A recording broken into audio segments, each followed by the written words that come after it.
अभी प्रदीप भाई ने जो प्रश्न किया वहां से मैं शुरू करूं। भागवत जी कहते हैं कि हमारे शरीर में कुछ वेग हैं, वेग, गति, मूवमेंट, स्पीड, कुछ वेग हैं और उन वेगों के नाम हैं कुछ। उनके बारे में उनका यह कहना है, एक सूत्र है और उस पर पूरा अध्याय है, एक ही सूत्र पर पूरा अध्याय है। वो ये कहते हैं कि जब ये वेग आए शरीर में तो कभी भी नहीं रोकना चाहिए, कभी भी रोकना नहीं चाहिए। ऐसे कुछ वेग हमारे शरीर में हैं। उनमें से एक है हंसी। अगर आपको सहज रूप से हंसी आ रही है तो बिल्कुल मत रोकिए, खूब जोर से खिलखिलाकर हंसिए अगर हंसी आ रही है। अब आप पूछेंगे ये हंसी आती कैसे है? ये जो हंसी है इसके बारे में भागवत जी ने बहुत विस्तार से व्याख्या की है कि ये शरीर के अंदर कुछ रसों का प्रभाव है। आज की भाषा में हम अगर कहें तो कुछ एंजाइम्स हैं और कुछ हार्मोन्स हैं जिनके चलते ये हंसी आती है। और ये एंजाइम्स और हार्मोन्स शरीर की अलग अलग ग्रंथियों से उत्पन्न होते हैं। जैसे हमारे शरीर में ये मस्तिष्क में एक पीनियल ग्लैंड है, उसमें से जो रस उत्पन्न होता है, मैं रस ही शब्द इस्तेमाल करूंगा, हार्मोन्स और एंजाइम्स में कंफ्यूजन हो जाता है। तो पीनियल ग्लैंड में जो रस उत्पन्न होता है ये बहुत मदद करता है हंसने में। आप बोलेंगे जी हंसते समय ही ये पैदा होता है। हां, लेकिन इसके बारे में भागवत जी ये कहते हैं कि पहले ये रस पैदा होगा, बाद में हंसी आएगी। ये रस कहां से पैदा होता है? तो कहते हैं भावना से। आपकी भावना है तो ये रस उत्पन्न होगा और ये सेकंड्स में होता है, सेकंड्स के फ्रैक्शन में होता है। कोई भावना आपकी ऐसी बनी, रस उत्पन्न हुआ, तुरंत आपने हंस दिया। तो वो कहते हैं हंसी आए तो कभी भी नहीं रोकना चाहिए। लेकिन आगे का सूत्र है जो बहुत महत्व का है, जबरदस्ती कभी भी नहीं हंसना चाहिए। जबरदस्ती कभी भी नहीं हंसना चाहिए, क्योंकि उस समय जो आप हंसेंगे वो मैकेनिकल हंसी होगी। मैकेनिकल आप समझते हैं, यांत्रिकी, जिसमें रस नहीं होगा, भाव नहीं होगा, आप सिर्फ हंसेंगे। तो कहते हैं बिना भाव और बिना रस की जो हंसी है वो शरीर को कोई लाभ नहीं देगी। अब मैं आता हूं थोड़ा आपको समझ में आए इस दृष्टि से। आजकल भारत में बहुत जगह लाफिंग क्लब्स चलते हैं, आप भी हो सकता है जाते हो।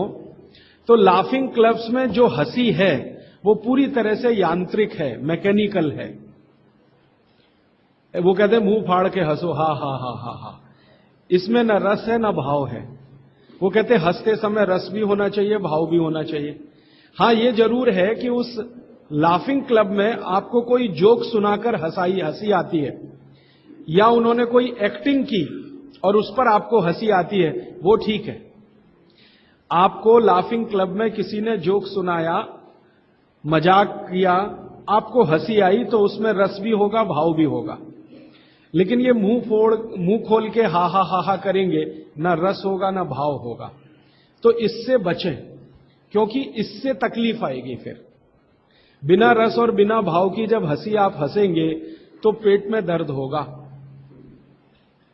और पेट में दर्द होगा तो वो कोई तकलीफ की स्थिति भी बना सकता है। जैसे कई बार आपने सुना है हमारी नस पे नस चढ़ गई, बिना भाव और बिना रस की हंसी में पेट की नस पे नस चढ़ सकती है, और वो चढ़ गई तो डॉक्टर उतार नहीं पाता उसको, फिर कहेगा जी ऑपरेशन करा लो, कॉम्प्लिकेट हो गई है। तो बिना रस और बिना भाव की हंसी कभी भी ना हंसें, लेकिन रस और भाव के साथ हंसी आ रही है तो बिल्कुल ना रोकें, जरूर हंसें। बात आपको स्पष्ट हुई? आपको स्वाभाविक रूप से कोई दृश्य देखकर, कोई बात सुनकर, किसी की क्रिया देखकर हंसी आ रही है तो रोकना मत, खूब हंसना उसको। और बिना भाव, बिना रस, बिना क्रिया के कोई हंसी करने की कोशिश कभी आप करना मत। वो कहते हैं कि सम में रहिए, मध्य मार्गी बनिए। हमेशा हर जगह वो कह रहे हैं मध्य मार्गी रहिए, ना इस एक्सट्रीम पे जाइए ना उस एक्सट्रीम पे जाइए। क्यों? तो वो कहते हैं कि भारत एक ऐसी भूमि है जो मध्य मार्गियों की ही है। भारत एक ऐसी भूमि है जो मध्य मार्गियों की ही है। आप ना इस एक्सट्रीम पे जा सकते हैं ना उधर। अगर इसको आज की भाषा में कहूं, ना ज्यादा लेफ्ट जाइए ना ज्यादा राइट जाइए, सेंटर में रहिए, बीच में रहिए। और कृष्ण भगवान गीता में बार बार यही कह रहे हैं, ना ज्यादा भोगी बनो ना ज्यादा त्यागी बनो, मध्य मार्गी रहो। तो भारत में कृष्ण ने कहा और बागभट्ट ने कहा, या कभी श्री राम कहते हैं लक्ष्मण को, ये सब भारत के तासीर और मौसम के हिसाब से कहा है। आप जो है अगर यूरोप में है और अमेरिका में है तो आइदर लेफ्ट और आइदर राइट जाने के लिए छूट है, भारत में नहीं। तो इसलिए हंसी के मामले में, भोजन के मामले में, क्रियाओं के मामले में, किसी भी मामले में ना तो लेफ्ट जाइए बहुत, ना तो राइट जाइए, बीच में रहिए। तो हंसी के बारे में भी उनका यही है कि यांत्रिक हंसी माने एकदम एक्सट्रीम लेफ्ट कभी भी मत करिए, और हंसी को रोकिए भी मत, वो एक्सट्रीम राइट, बीच में रहिए। आई तो हंस लिए, ये तो हमेशा नियम के रूप में है, और यही नियम आगे भी है। वो कहते हैं हंसी को रोकिए मत, ये एक वेग है, कभी भी मत रोकिए।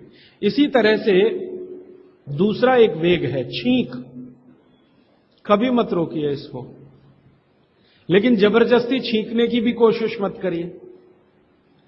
छींक आए तो रोकिए मत, जबरदस्ती छींकने की कोशिश मत करिए। जबरदस्ती कोशिश अगर करेंगे तो उन्होंने एक सूची दिया है बागभट्ट जी ने कि 13-14 रोग आएंगे आपको अगर जबरदस्ती छींक लेंगे तो। इसलिए छींक आ रही है, सहज रूप से छींकिए, रोकिए मत उसको। ये एक वेग है, इसको रोकेंगे तो 23-24 रोग होंगे। जबरदस्ती छींकने की कोशिश करेंगे तो 13-14 के आसपास रोग होंगे। उन रोगों की पूरी सूची है, आप पढ़ सकते हैं पुस्तक। इसी तरह से एक वेग है प्यास। प्यास एक बहुत बड़ा वेग है।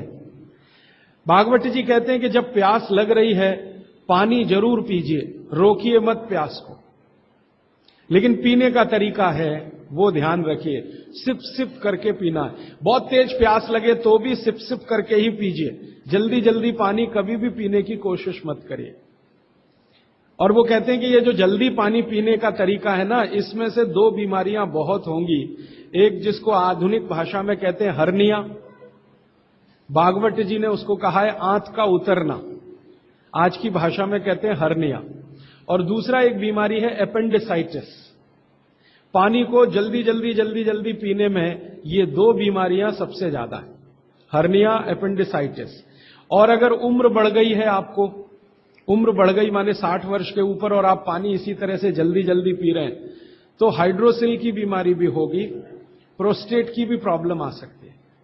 इसलिए पानी हमेशा पीने का नियम ध्यान रखिए, सिप सिप। लेकिन जब भी प्यास आए तो पानी पीजिए, प्यास को रोकिए मत।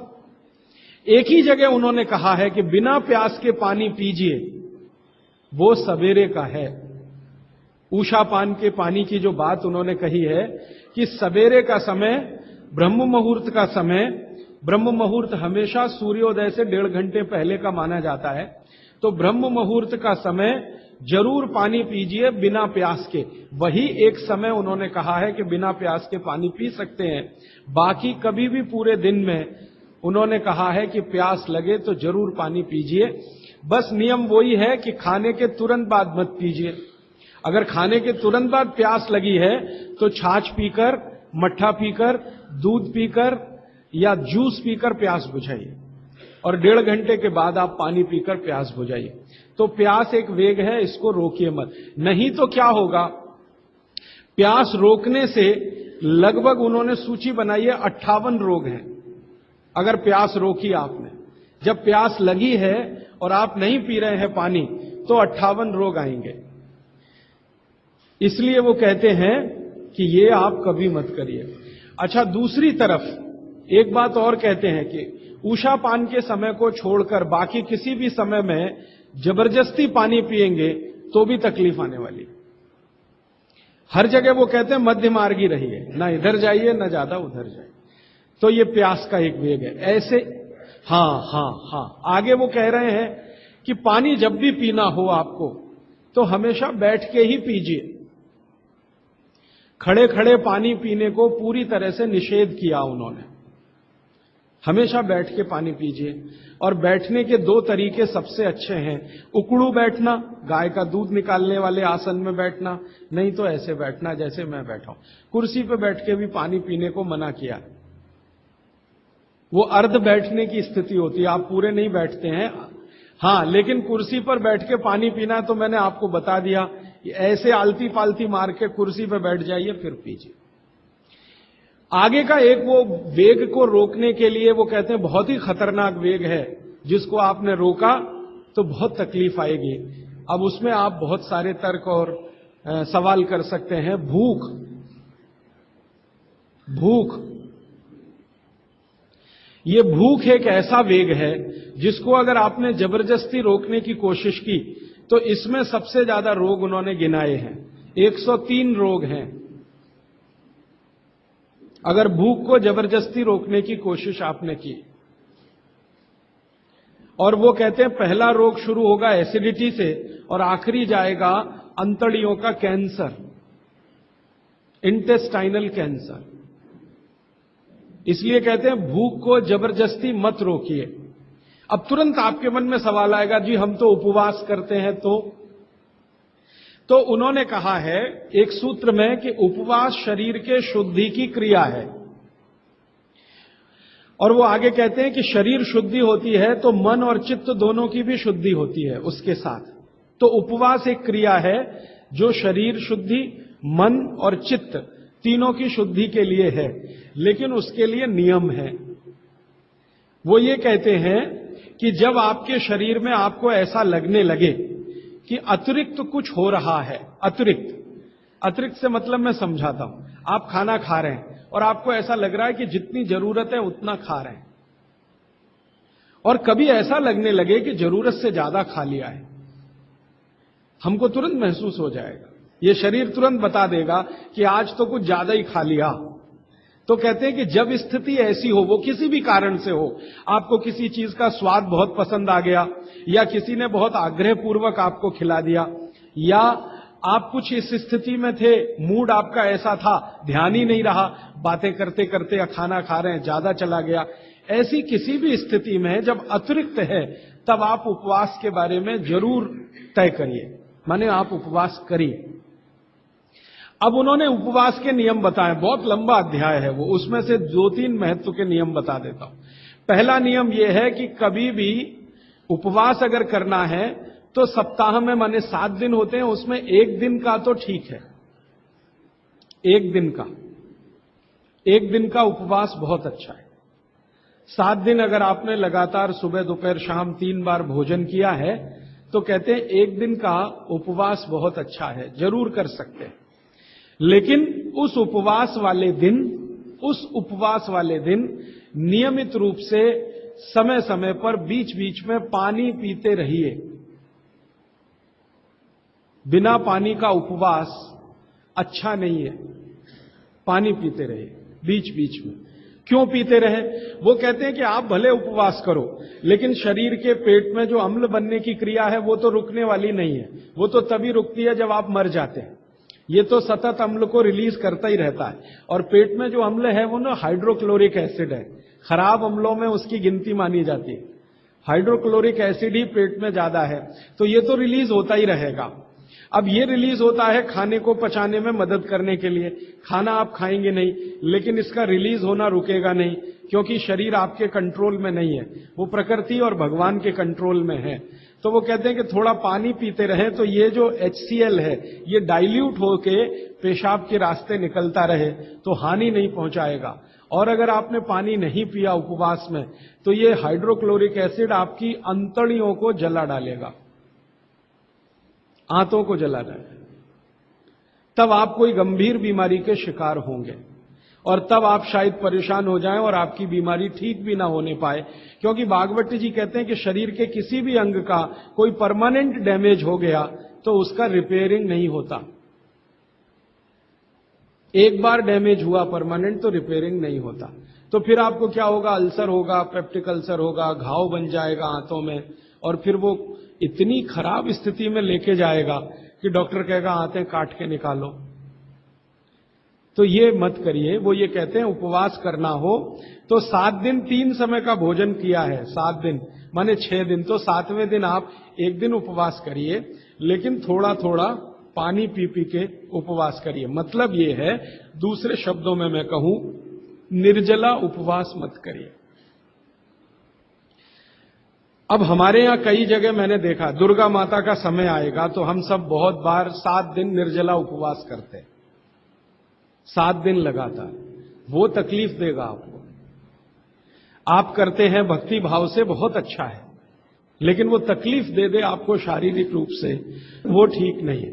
भागवत जी ने एक बहुत सुंदर सूत्र लिखा है। उन्होंने ये लिखा है कि जो शाकाहारी खाना खाने वाले लोग हैं, शाकाहारी, आप सब ज्यादातर उसी श्रेणी के हैं, इनके लिए उपवास अच्छा नहीं है, ज्यादा लंबा। लेकिन जो मांसाहारी खाना खाते हैं उनको लंबे उपवास करने ही चाहिए। मांसाहारी खाना खाते हैं उनको लंबे उपवास करने ही चाहिए। जो शाकाहारी खाना खाते हैं उनको ज्यादा लंबे उपवास अच्छे नहीं है। अब ये उन्होंने लिख दिया, मैंने इसको फिर ऑब्जर्व करना शुरू किया। प्रकृति में 2 तरह के जानवर हैं, आप जानते हैं। कुछ हैं जो मांस ही खाएंगे, हिंसा करके ही अपना पेट भरेंगे, और कुछ हैं जो शाकाहारी हैं। गाय जैसे है, बकरी जैसे है, भैंस है, बैल है, चिड़िया है, ये सब शाकाहारी जीवों में गिनती होती है। लेकिन शेर है, चीता है, लगड़भग्गा है, लोमड़ी है, कुत्ता है, ये ऐसे जीव हैं जो मांस भी खाते हैं, और कुछ तो मांस ही खाते हैं। जैसे सांप है, बड़े से बड़ा सांप अजगर ले लो और छोटे से छोटा रसल्स वाइपर या करेत ले लो, ये मांस ही खाते हैं। मेढक को खाएंगे, छिपकली को खाएंगे, केंचुओं को खाएंगे, कुछ ना कुछ ऐसे जीवों को खाएंगे। लेकिन ये बड़े पक्के हैं नियम के। बाघभट्ट का सारा कुछ इन्होंने ही सीखा है। हां, अजगर को मैंने बहुत ऑब्जर्व किया। वो एक बार खा लिया, वो कुछ भी खा लेगा। एक बड़ी से बड़ी बकरी को खा जाता है, हां, इतना खा लेता अजगर, बकरे को खा लेगा। लेकिन खा लिया तो 15 दिन उपवास ही करेगा, 15 दिन उपवास करेगा, 16वें दिन ही दोबारा खाएगा फिर। तो भागवत जी कहते हैं कि नियम यह है कि अगर आप मांस खा रहे हैं किसी भी तरह का, तो आप लंबे उपवास जरूर करें। अब फिर कारण वही है, वो ये कहते हैं कि ये जो मांसाहारी लोग हैं, इनका भोजन जो है, ये शरीर के अंदर के जो हाइड्रोक्लोरिक एसिड को रिलीज करने वाली ग्रंथियां हैं, इनको मंद करता है। मांस का जो पाचन है, उसमें से जो कुछ भी आपके शरीर को मिलने वाला है, वो आपके शरीर में एसिड रिलीज करने वाली जो ग्रंथियां हैं, उनकी क्रिया को मंद करेगा, तो कम निकलेगा, तो वो लंबे उपवास कर सकते हैं। शाकाहारी लोगों के लिए उन्होंने कहा है लंबे उपवास ना करें, और कोई कारण से आप कर रहे हैं तो ये उनकी बात ध्यान में रखें, बीच बीच में पानी पीते रहें। अब आप बोलेंगे जी पानी कैसा पिएं, तो उस पानी के लिए 20-25 सूत्र लिखें। जैसे लौंग का पानी पिएं, लंबे उपवास अगर आप कर रहे हैं तो लौंग का पानी पिएं, मूंग का पानी पिएं। मूंग की दाल आप समझते हैं, उसका पानी बनाना आप सब जानते हैं। मूंग की दाल का पानी पिएं, पानी में घी डाल के पिएं। ये भागवत जी ने ही लिखा और किसी ने नहीं लिखा। दूध में घी डाल के पिएं, ये तो चरक ने भी कहा है, सुश्रुत ने भी कहा है, पाराशर ने कहा है, निघंटू ने कहा है, 20 लोगों ने। पानी में घी डाल के पिएं, ये भागवत जी का ही है। वो कहते हैं लंबे उपवास कर रहे हैं तो पानी में घी डाल के, घी माने गाय का घी, भैंस के घी का कहीं भी उन्होंने जिक्र नहीं किया। एक ही जगह किया है, जो पहलवान है, कुश्ती लड़ रहे हैं, वो भैंस का घी खाएं, बाकी लोगों के लिए भैंस का घी नहीं है, गाय का घी। तो पानी में घी डाल के पिएं। पक्का पानी पिएं। पक्का पानी आप सब समझते हैं, उबाल के पानी बनाया हुआ। पक्का पानी बनाते समय आप जानते हो थोड़ा चूना भी डाला जाता है, तो चूने का पानी पिएं। ऐसे कर करके 23-24 सूत्र उन्होंने लिखे हैं। वो लंबे उपवास करने वालों के लिए हैं। माने आप में से जैन धर्म का पालन करने वाले लोग लंबे लंबे उपवास करते हैं तो उनके लिए है। लेकिन एक जगह भागवत जी कह रहे हैं कि उपवास करने का सबसे अच्छा तरीका एक है, अगर करना ही है तो आप लोग करते हैं, व्यासना करते हैं, एक दिन खाना एक दिन उपवास, वो इसको क्या कहते हैं? एक दिन खाना एक दिन उपवास, वर्षितम। यस, माफ करिएगा, गलत शब्द बोल दिया। एक दिन खाना एक दिन उपवास, एक दिन खाना एक दिन उपवास, एक दिन खाना एक दिन उपवास, इसको भागवत जी सबसे अच्छा मानते हैं। लगातार 6 दिन खाना और एक दिन उपवास, वो कहते हैं ठीक है, मजबूरी का काम है, आप कर लीजिए। लेकिन अगर आपको दिल से उपवास में उतरना ही है तो ये बेहतर है, एक दिन खाना एक दिन तो वो कहते हैं कि थोड़े दिन में शरीर इसका आदी हो जाता है और फिर आपके शरीर में एसिड निकलने की क्रिया उसी के हिसाब से होती है।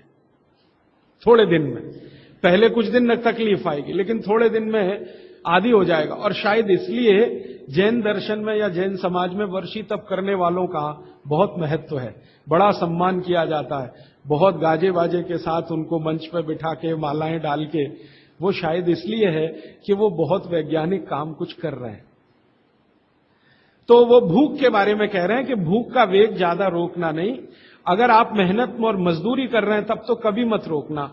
भागवत जी कहते हैं कि जो खेत में काम करने वाले मजदूर हैं या किसान हैं, उनके लिए उपवास नहीं है, उनके लिए उपवास नहीं है। जो सड़क पे गाड़ी खींच रहे हैं, ठेला खींच रहे हैं, उनके लिए उपवास नहीं है। उपवास उनके लिए है जिनको शरीर श्रम ज्यादा नहीं करना, उनके लिए, माने आपके लिए, मेरे लिए ज्यादा उपवास की बात है। मेहनत करने वालों को ज्यादा उपवास नहीं, उनको तो जब भूख लगे तभी खाना खाने के लिए बोला है।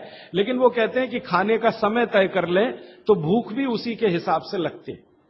सुबह का समय वो बोलते हैं सबसे अच्छा, दोपहर का उससे थोड़ा कम अच्छा, और शाम का सबसे कम अच्छा।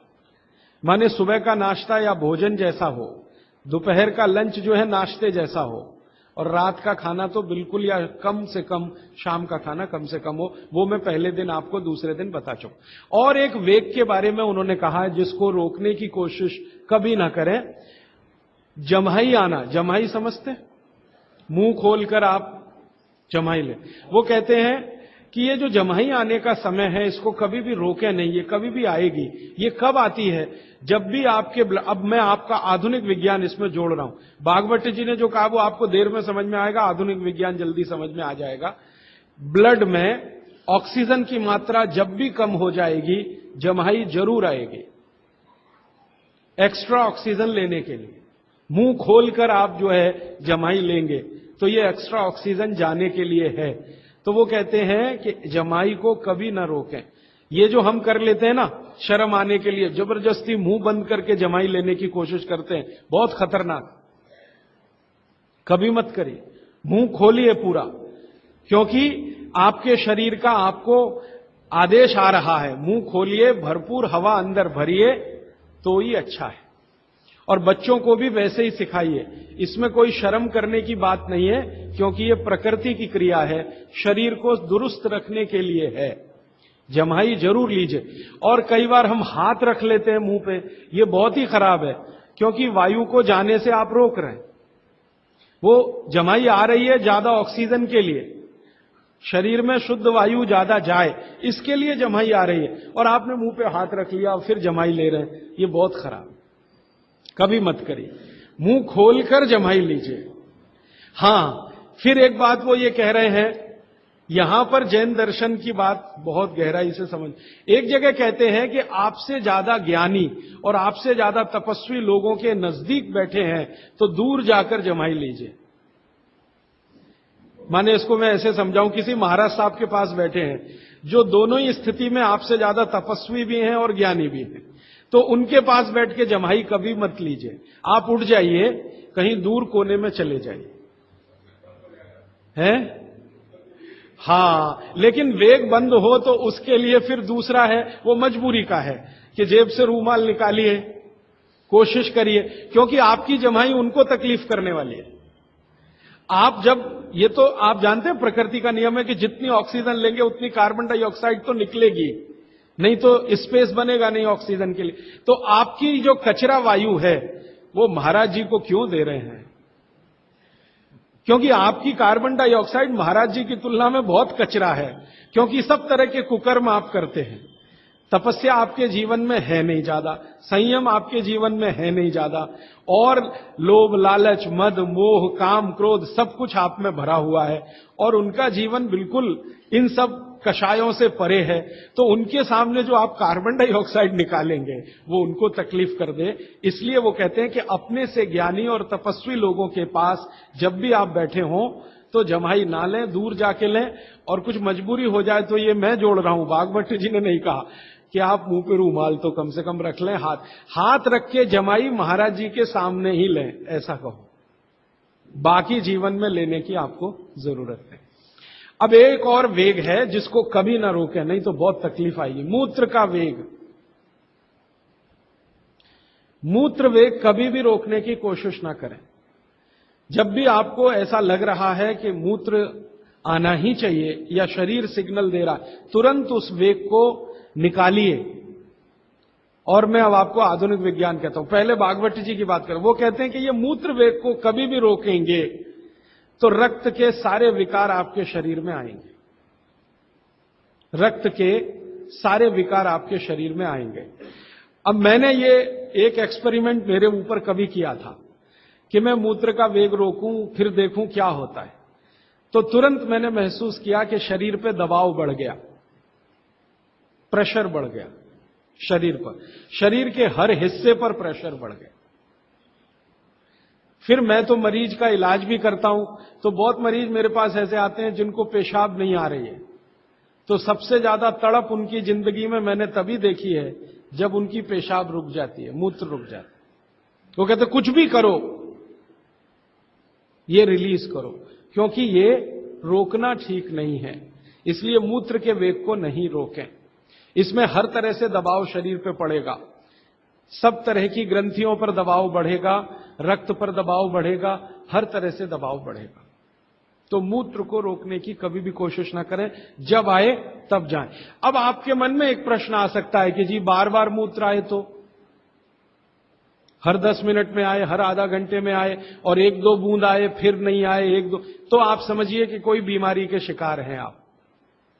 अगर खुलकर पूरा मूत्र आ रहा है तो कोई चिंता की बात नहीं है, लेकिन रुक रुक के आ रहा है, 2-3 बूंद आया फिर रुक गया, फिर 2-3 बूंद आया, तो आप बीमारी के शिकार हैं। तो ऐसी स्थिति में आप किसी विशेषज्ञ की मदद लें। वो जो 15% वाला हिस्सा है ना, वो यही है।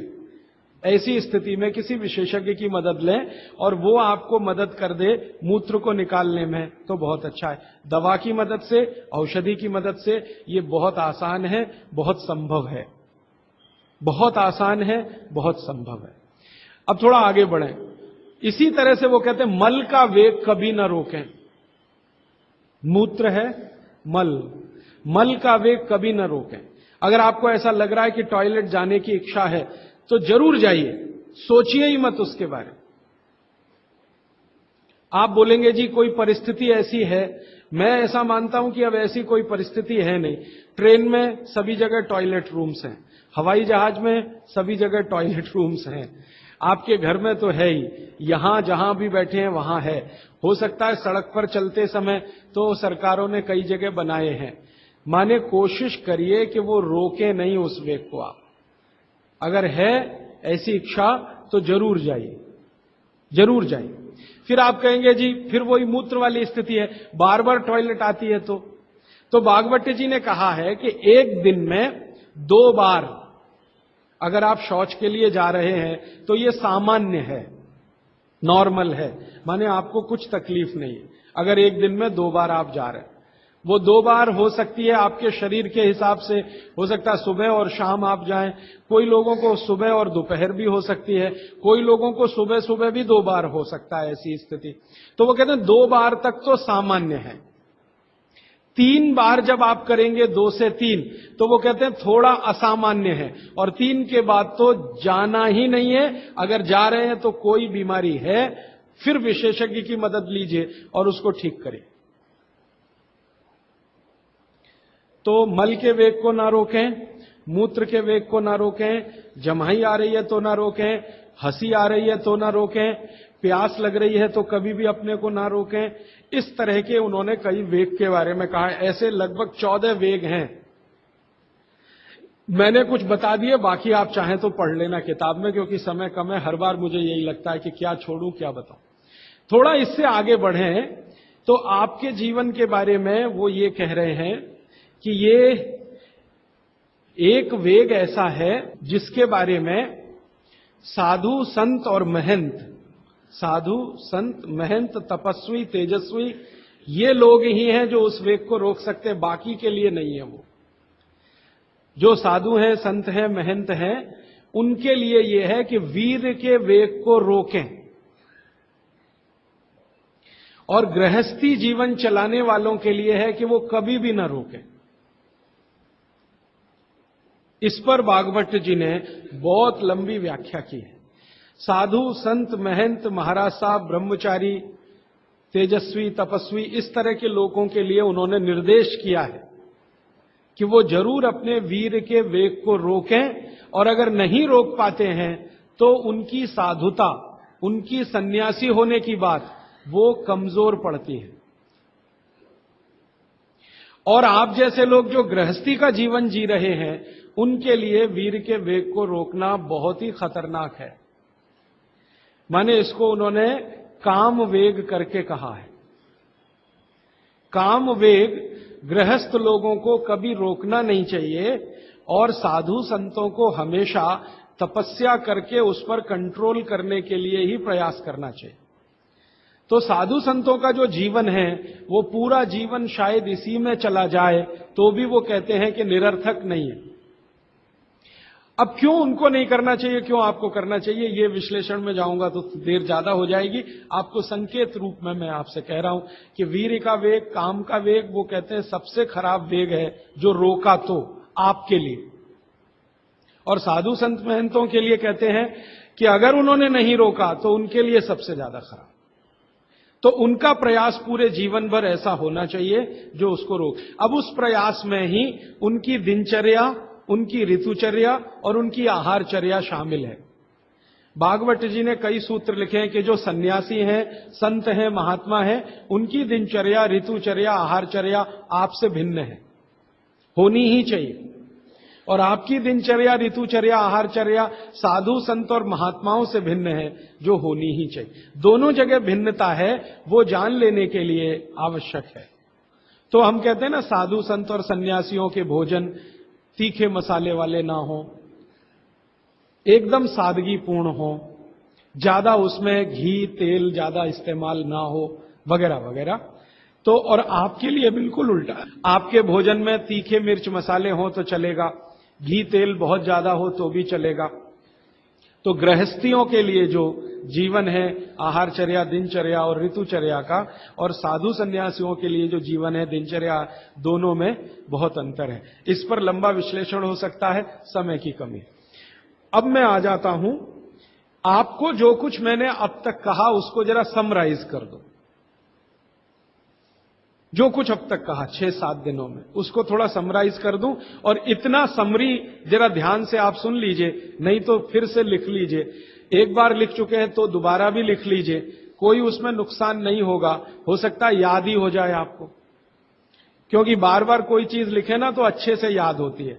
सुनने से तो होती है, उससे भी ज्यादा याद होती है लिखने से। हो सकता है आपको लगे कि ये तो आपने बोल दिया है, फिर भी मैं बोल रहा हूं क्योंकि मुझे आज पूरा बात सम अप करनी है, फिर बाद में प्रश्नों के लिए मैं जाऊंगा।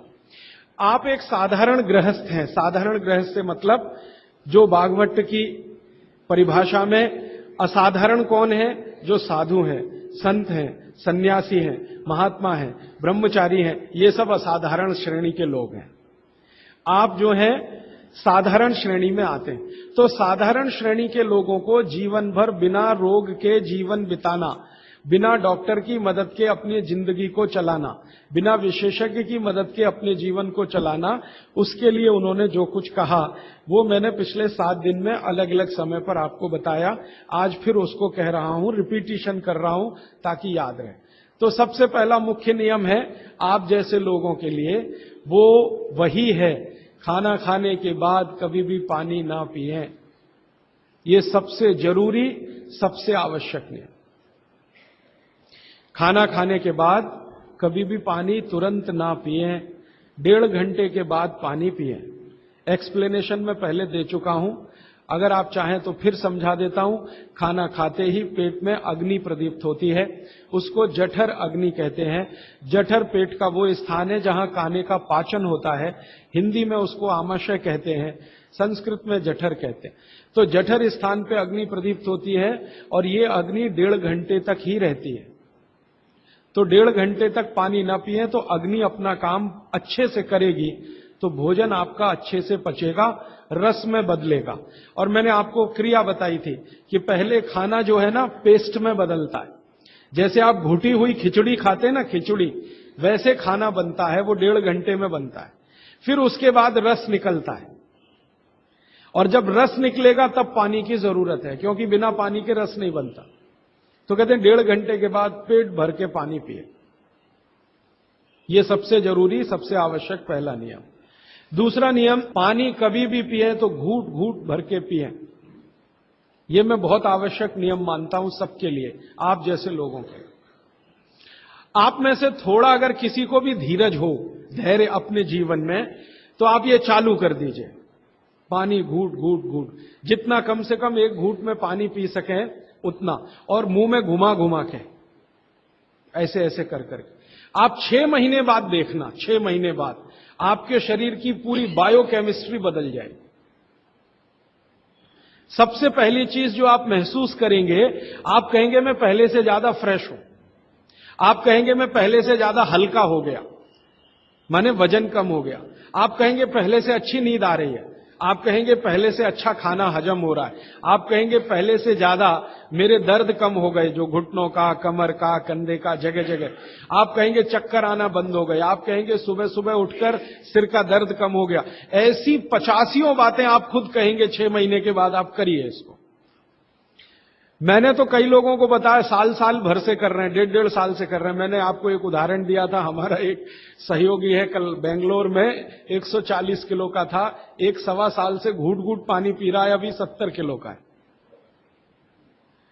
कोई आसन नहीं करता, कोई प्राणायाम नहीं करता, जिम में नहीं जाता, कोई एक्सरसाइज नहीं करता, क्योंकि उसको फुर्सत भी नहीं है, आईटी कंपनी में काम करता है।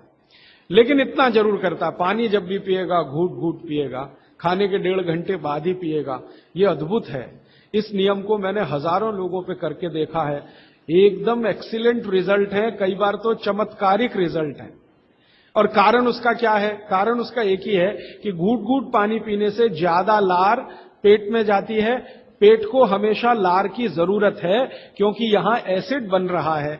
एसिड खाने के समय में जो निकले तो खाना पचे, खाने के आगे पीछे जो एसिड निकलता है वो डाइल्यूट होना ही चाहिए, नहीं तो वो पूरे रक्त में जाकर उसकी एसिडिटी बढ़ा देता है। और वही एसिडिटी है जो आपको हार्ट अटैक लाती है, कार्डियक अरेस्ट की तरफ ले जाती है, ब्रेन हेमरेज करा देती है, पैरालाइज्ड हो जाते हैं आप। गंभीर से गंभीर रोग इसी एक नियम के ना होने से होते हैं। आप पानी गटागट जो पी रहे हैं, यही एक छोटी सी गलती जिंदगी में आपको सबसे भारी पड़ेगी। ठीक है? तो पहला नियम मैंने आपके लिए कि पानी खाने के 1.5 घंटे बाद पीना, हमेशा पानी घूट घूट भर के घुमा घुमा के पीना है। सुबह का पानी हो या दोपहर का, शाम का, जब भी पिए घूट घूट भर के। पानी कैसे पिए? तो इन्होंने कहा ऐसे करके पिए। ये अच्छा नहीं है, आपके लिए अच्छा नहीं। आपको पानी हमेशा पीना है तो शरीर के नजदीक रख के ही पानी पिए।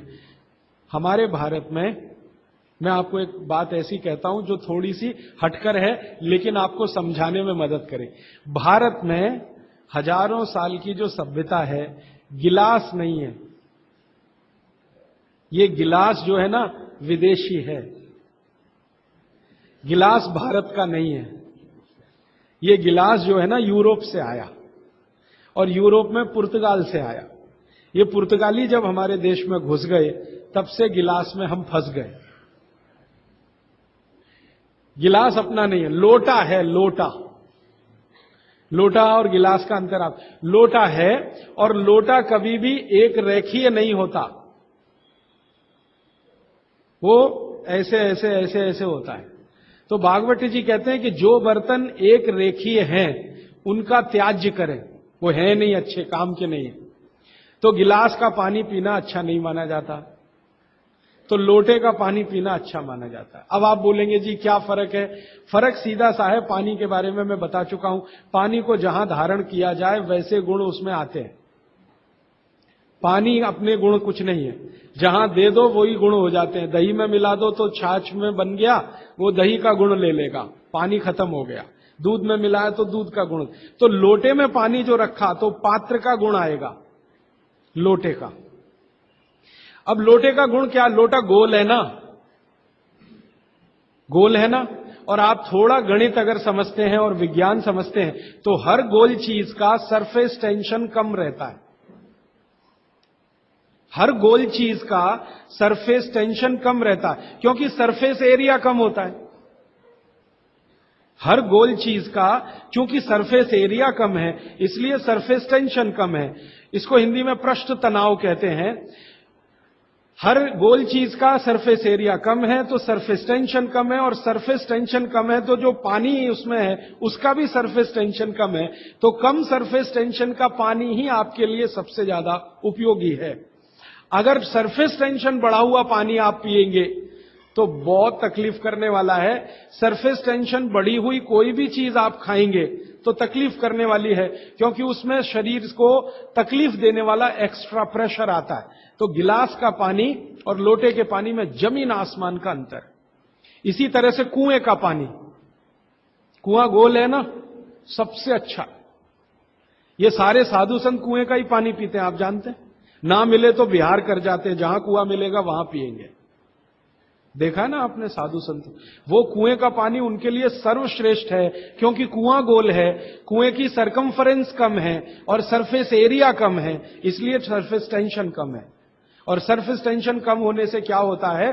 पानी का एक गुण बहुत लंबे समय तक जीवित रहे। पानी का सबसे बड़ा गुण है सफाई करना। अब आपके लिए वो गुण कैसे काम में आ रहा है वो जरा देखिए। आपकी बड़ी आंत है और छोटी आंत है, आप जानते हैं कि उसमें मेम्ब्रेन है, कचरा उसी में जाके फंसता है, तो इसको निकाल निकाल के बाहर लाना पड़ता है। ये तभी संभव है जब सरफेस टेंशन कम वाला पानी आप पी रहे हैं। तो अगर सरफेस टेंशन बढ़ा हुआ पानी है तो ये कचरा बाहर नहीं निकालेगा। मैं इसको एक दूसरे तरह से समझाता हूं, कॉम्प्लिकेशन है लेकिन सरल समझा रहा हूं। आप एक एक्सपेरिमेंट करिए, आज घर जाइए और दूध लेके चेहरे पर लगाइए थोड़ी देर, और 5 मिनट बाद रुई से पोंछिए, तो रुई काली हो गई है ना। कैसे? अंदर का कचरा और गंदगी बाहर आया। कैसे बाहर आया? वो दूध में बाहर लाया। अब दूध कैसे बाहर लाता है? दूध का सरफेस टेंशन सभी वस्तुओं में सबसे कम है। तो जैसे दूध आपने अप्लाई किया, दूध ने इस त्वचा के सरफेस टेंशन को कम कर दिया, क्योंकि जो वस्तु का जो गुण है दूसरे पर लगाओ तो वैसा ही आएगा। तो यहां दूध ने सरफेस टेंशन कम किया तो त्वचा थोड़ी सी खुल गई, और त्वचा खुली तो अंदर का कचरा बाहर निकल गया। यही क्रिया पानी करता है पेट में। यही सेम, आपने पेट में पानी डाला, बड़ी आंत और छोटी आंत का सरफेस टेंशन इसने कम कर दिया, तो बड़ी आंत और छोटी आंत थोड़ी खुल गई, और खुली तो सारा कचरा उसमें से बाहर आ गया। और हाई सरफेस टेंशन का पानी पिए, ज्यादा सरफेस टेंशन का, तो आंतें सिकुड़ेंगी, क्योंकि तनाव बढ़ेगा। तनाव बढ़ते समय चीज सिकुड़ती है, तनाव कम होते समय चीज खुलती है। तनाव बढ़ेगा तो सारा कचरा आंतों में अंदर बंद हो जाएगा। अब यही आपको मूलव्याध, बवासीर, भगंदर सब करेगा। इसलिए सरफेस टेंशन कम वाला ही पानी पीना, लोटे का पानी सबसे अच्छा माना जाता है। गोल कोई भी वस्तु आपके घर में है उसमें रखा हुआ पानी पीना सबसे अच्छा माना जाता है। तो गोल कुएं का पानी है तो बहुत अच्छा है। गोल तालाब का पानी हो, तालाब भी गोल होते हैं ना, तो गोल तालाब का पानी बहुत अच्छा, गोल कुएं का पानी बहुत अच्छा। तालाब से छोटी एक पोखर होती है, पोखर, अगर पोखर गोल है तो उसका पानी बहुत अच्छा। नदी के पानी की तुलना में हमेशा कुएं का पानी अच्छा, क्योंकि नदी में गोल कुछ भी नहीं है, वो लंबी है, तो वहां का पानी हमेशा हाई सरफेस टेंशन वाला है। और नदी से ज्यादा खराब समुद्र का, और सबसे अच्छा पानी लोटे का। लोटे जैसी कोई भी गोल चीज है तो अच्छा।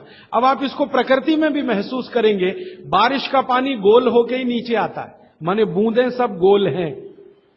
क्योंकि उनका सरफेस टेंशन हमेशा कम है। तो ये विश्लेषण लंबा चला जाएगा, लेकिन मैंने यहां जो आपको याद दिला दिया वो ये कि पानी पी रहे हैं तो गिलास में ना, ज्यादा अच्छा है लोटे में पिए।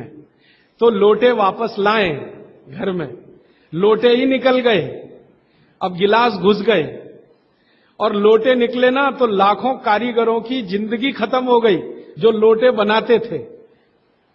खत्म हो गए कि नहीं? कसेरे खत्म हो गए। गांव गांव में कसेरा शब्द समझते हैं? वो ठोक पीट के लोटा बनाने वाले आदमी को कसेरा कहते हैं। वो पीतल के लोटे बनाते थे, कांसे के लोटे बनाते थे, सब मर गए बेचारे हमारे गिलास के चक्कर में। तो भागवत जी को अगर मानना है तो लोटा लाएं, गिलास थोड़े कम करें, पानी लोटे का बहुत अच्छा। आगे बढ़ें। पानी कभी भी खड़े होकर ना पिए, ये मैंने पहले बता दिया है, फिर रिपीट कर रहा हूं, हमेशा बैठ के पिए। फिर उसके आगे का एक सूत्र है कि ठंडा पानी कभी ना पिए। और इस ठंडे पानी का ये यहां पर भी एक विश्लेषण में नया दे दूं आपको कि हर ठंडे पानी का सरफेस टेंशन बढ़ा हुआ होता है। हर ठंडे पानी का सरफेस टेंशन बढ़ा हुआ होता है, और हर गुनगुने पानी का सरफेस टेंशन कम होता है, और कम सरफेस टेंशन का ही पानी आपको पीना है। इसलिए ठंडा पानी ना पिए। एक विश्लेषण में पहले दे चुका हूं कि पानी जैसे ही आप ठंडा पिएंगे, उसका गुण है कि वो हर चीज को ठंडा करे। तो पेट को ठंडा करने की वो कोशिश करेगा।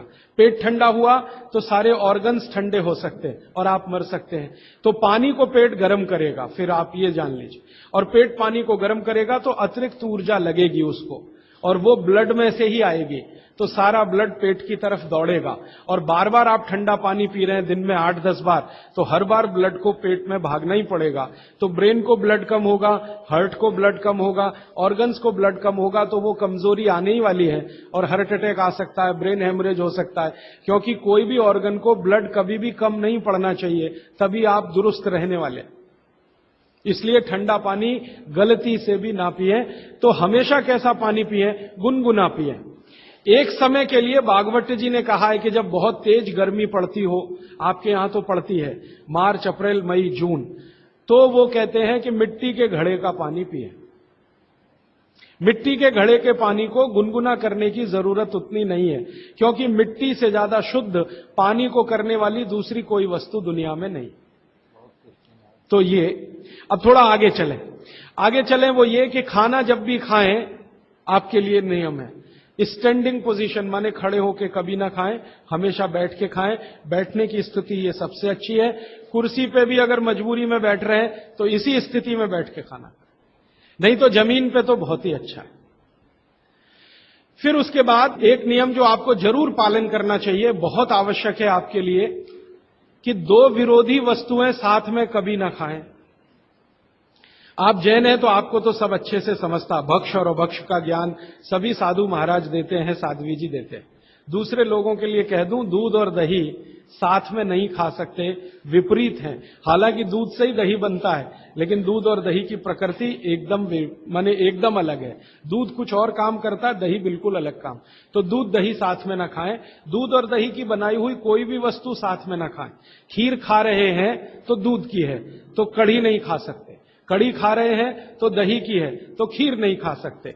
कुछ भी ऐसी वस्तु जिसमें दूध और दही उपयोग है, वो साथ में नहीं। एक इसी तरह से शहद और घी आपके लिए बिल्कुल वर्जित है, आप बिल्कुल साथ में ना खाएं। शहद अलग खाएं, घी अलग खाएं। शहद ना खाएं तो भी चलेगा, गुड़ खाएं।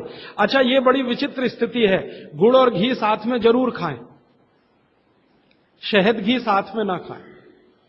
गुड़ को बेहतर तरीके से अगर खाना चाहते, गुड़ तो वैसे ही सबसे बेहतरीन चीज है दुनिया की, लेकिन और बेहतर बनाना चाहते हैं तो उसमें जरूर घी मिला के खाएं।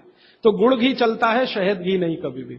इसी तरह का एक नियम है कि जैक फ्रूट माने फणस, कटहल दूध के साथ सबसे खतरनाक है। और मैंने कहा खट्टे फल जितने भी हैं, संतरा है, मौसम्मी है, वगैरह वगैरह, ये दूध के साथ बिल्कुल नहीं चल सकते। एक ही फल है, भागवत जी कह रहे हैं, जो खट्टा भी है और दूध के साथ जरूर खाएं, वो आंवला है। आंवला ये जरूर दूध के साथ खाएं। इसके आगे का एक नियम है, वो द्विदल वाला एक नियम तो बता ही दिया, द्विदल और दही ना खाएं। और मजबूरी है कोई खाने की तो दही को गर्म करें माने बघारें, तासीर उसकी गर्म करें, फिर आप खाएं। नहीं तो नहीं खाएं तो अच्छा है। द्विदल खा रहे हैं तो 1-1.5 घंटे बाद दही खाएं। छाछ अगर खा रहे हैं द्विदल के साथ तो 1-8 घंटे के बाद पी लें। और अगर पीनी ही है तुरंत, प्यास नहीं रुक रही है, तो छाछ को बघारें, माने उसमें अजवाइन हो, थोड़ा जीरा हो, हींग हो, उसका छोंक लगाएं तो उसकी तासीर बदलती है, तो आप ले सकते हैं।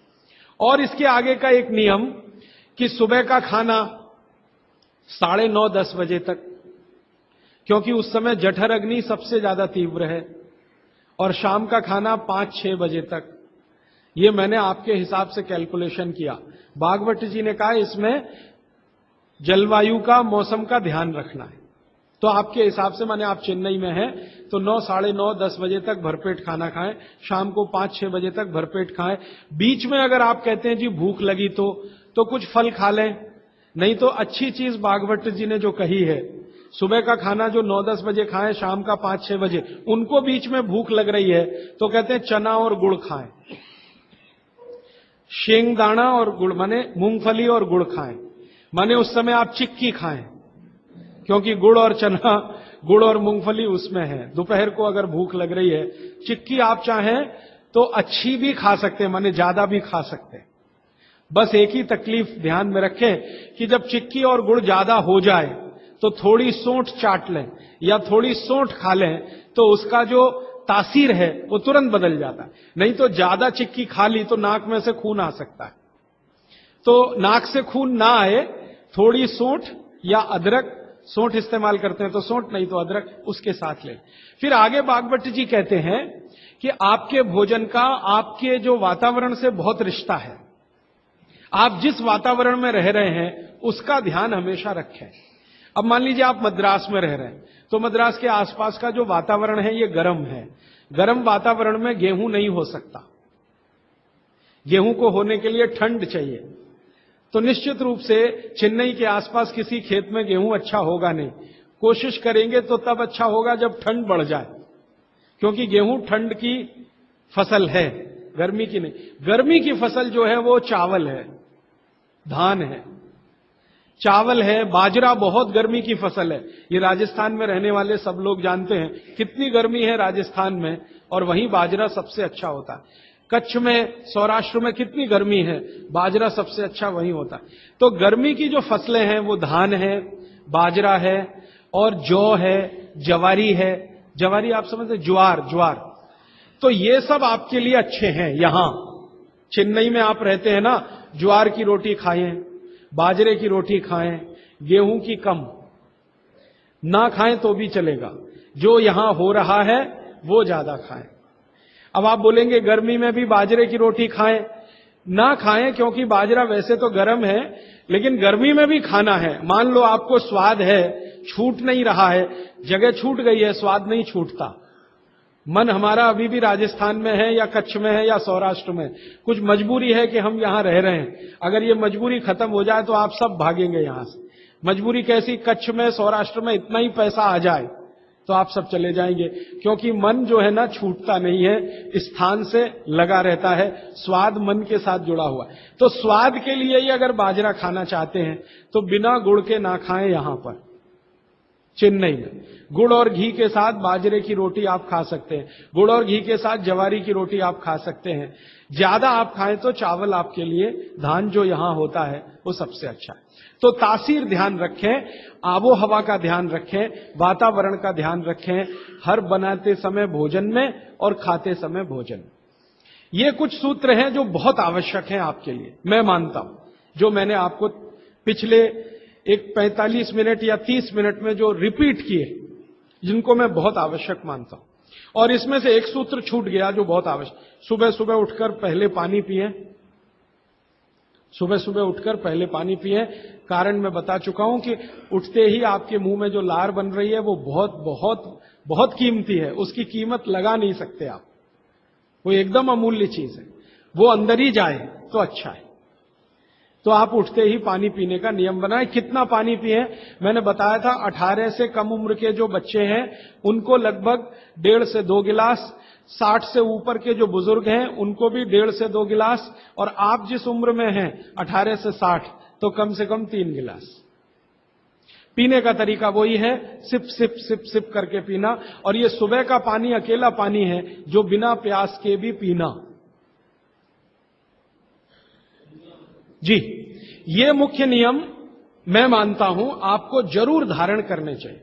और मेरी एक दूसरी गुजारिश है, आप जितने भी लोग बैठे हैं इन सब नियमों को पालन करें। आज से कुछ ने तो शायद शुरू भी किया है 2-3 दिन से, जरूर पालन करें। हो सकता है कि 6 महीने के बाद, 8 महीने के बाद मेरी आपकी फिर मुलाकात हो, तब आप मुझे इसकी रिपोर्टिंग करें। रिपोर्टिंग करें क्यों? मैं आप सबको भागवत का चेला बनाना चाहता हूं। मैं ये चाहता हूं, मैं विनम्रतापूर्वक कह रहा हूं, मैं ये चाहता हूं कि जो ज्ञान मैंने 6 साल में लिया, ये साल भर में आपके पास पूरा पहुंच जाए। क्यों? आप तो इसको अपने जीवन में पालन करके स्वस्थ रह ही सकते हैं, अपने परिवार को भी रख सकते हैं और पड़ोसियों को भी रख सकते हैं। और भागवत ने कहा है कि जो अपने दुखों को दूर कर ले और दूसरों के दुखों को दूर करने का काम करे, वो ही मोक्ष का भागी है, माने भागीदार हो सकता है। तो मैं चाहता हूं आप सब मेरे साथ मोक्ष में चलें, वहां भी हम यही करेंगे। तो आप अच्छे हो जाएंगे, देश भी अच्छा हो जाएगा। ये कहकर मैं अब प्रश्नों की तरफ चल रहा हूं। प्रश्न मेरे पास भरपूर आ चुके हैं। मैं कोशिश ये करूंगा कि जो प्रश्न एक बार उत्तर आ गया उसको दोबारा नहीं दूंगा। हो सकता है किसी व्यक्ति ने वो प्रश्न रिपीट किया। ज्यादातर प्रश्न जो हैं वो रोगों से संबंधित हैं, इस रोग में क्या करें, उस रोग में क्या करें। तो सबसे पहला प्रश्न जो मैं सबसे आसान मानता हूं, आंखों के नीचे काले धब्बे आ गए हैं तो क्या करें। मैं इसका उत्तर पहले दे चुका हूं, फिर दोहराऊं। आपको सबसे अच्छा आसान उपाय मैं बता रहा हूं, वो ये, जिनको भी डार्क सर्कल है सवेरे उठें, सबसे पहला जो आपका थूक है, मुंह का लार है, इसको आंखों के नीचे लगा के मालिश करें, हल्की हल्की मालिश करें। आपके सारे डार्क सर्कल खत्म हो जाएंगे। और ये जो सुबह का मुंह का लार है, इससे आप अपने त्वचा रोग भी ठीक कर सकते हैं। खाज है, खुजली है, दाद है, सोराइसिस है, इचियोसिस है, एक्जिमा है, हर जगह इसको अप्लाई करें और हल्की हल्की मालिश करें। कोई कहेगा कि बहुत ज्यादा शरीर में है तो इतना तो थूक बनता ही नहीं है और पूरे शरीर पे लगाना पड़े तो ऐसी स्थिति में आप मुझे व्यक्तिगत रूप से शाम को 4 बजे मिलें। मैं आपको एक ऐसी दवा बता दूंगा या लिखा दूंगा जो थूक भी बढ़ा देगी और आपकी शरीर की खाज, खुजली, दाग, धब्बे सब मिटा देंगे। वो व्यक्तिगत है। नींद बराबर नहीं आती, नींद बराबर नहीं आती है तो इसका माने एक ही आप जान लीजिए कि आपके शरीर में अगर वात बढ़ा हुआ है, वायु बढ़ी हुई है, तो अच्छी नींद कभी नहीं आएगी। तो इसके लिए बहुत सरल उपाय मैंने बताया था। रात को गाय का घी हल्का गर्म करके दोनों नाक में डाल के सोएं। गाय का घी हल्का गर्म करके, जब वो तरल हो जाए उतना ही गर्म करें और एक एक बूंद दोनों नाक में डालें और हल्के से खींचें, ज्यादा तेज नहीं, बस इतना करेंगे अंदर चला जाएगा। बहुत खींचने की जरूरत नहीं है क्योंकि आगे चला जाएगा, जहां नहीं जाना चाहिए वहां भी चला जा सकता है। तो हल्का खींचकर छोड़ दें और सो जाएं, भूल जाएं। फिर नींद बहुत अच्छी आएगी, खर्राटे बिल्कुल बंद हो जाएंगे, स्नोरिंग बिल्कुल खत्म हो जाएगी। नींद के समय जो खराब सपने आ रहे हैं वो सपने कभी आएंगे नहीं, अच्छे ही सपने आएंगे जब भी आएंगे। रात में नींद कभी खुलेगी नहीं, 6 घंटे के पहले आप उठेंगे नहीं कम से कम। रात की नींद खुलने का एक वो तकलीफ आ गया ना, पेशाब आती है, नींद खुल जाती है। घी डाल के सोएंगे तो रात को नींद कभी नहीं खुलेगी, 6, साढ़े 6, 7 घंटे के बाद ही खुले। और बच्चों को तो जरूर करें, इससे और एक फायदा होगा, स्मरण शक्ति बढ़ेगी। ठीक है। तो अब एक ही कागज पर ये 3 प्रश्न थे, तीनों उत्तर दे दिए। अब आगे जिस कागज में ये प्रश्न आएंगे उत्तर नहीं दूंगा। अभी है हाई ब्लड प्रेशर, रक्त का ऊंचा दबाव, अस्थमा, पेट की कब्जी, और इसमें भी फिर आ गया है त्वचा का कालापन, वो मैं उत्तर दे चुका हूं। अब मैं आ जाता हूं, ब्लड प्रेशर हाई है। वैसे तो ब्लड प्रेशर हाई और लो होना ये काल्पनिक चीज है, कभी बाद में चर्चा करूंगा, लेकिन अगर आपके मन में बैठ गई है तो इतना ही जान लीजिए कि आपको जब लग रहा है और डॉक्टर को ही कह रहा है कि आपका बीपी हाई है, तो समझ लीजिए, इसको भागवत जी दूसरे सूत्र में कहते हैं कि रक्त की अम्लता बढ़ी हुई है। एसिडिटी बढ़ी हुई है।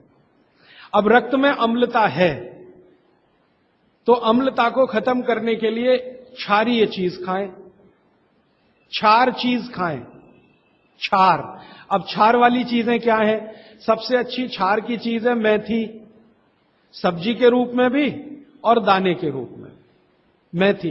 दूसरी क्षार वाली चीज है, आप में से जैन है तो वो नहीं खाएंगे, लेकिन जो जैन नहीं है उनको बता देता हूं, गाजर। तीसरी क्षार वाली चीज है कोई भी ऐसा फल जिसमें रस नहीं है,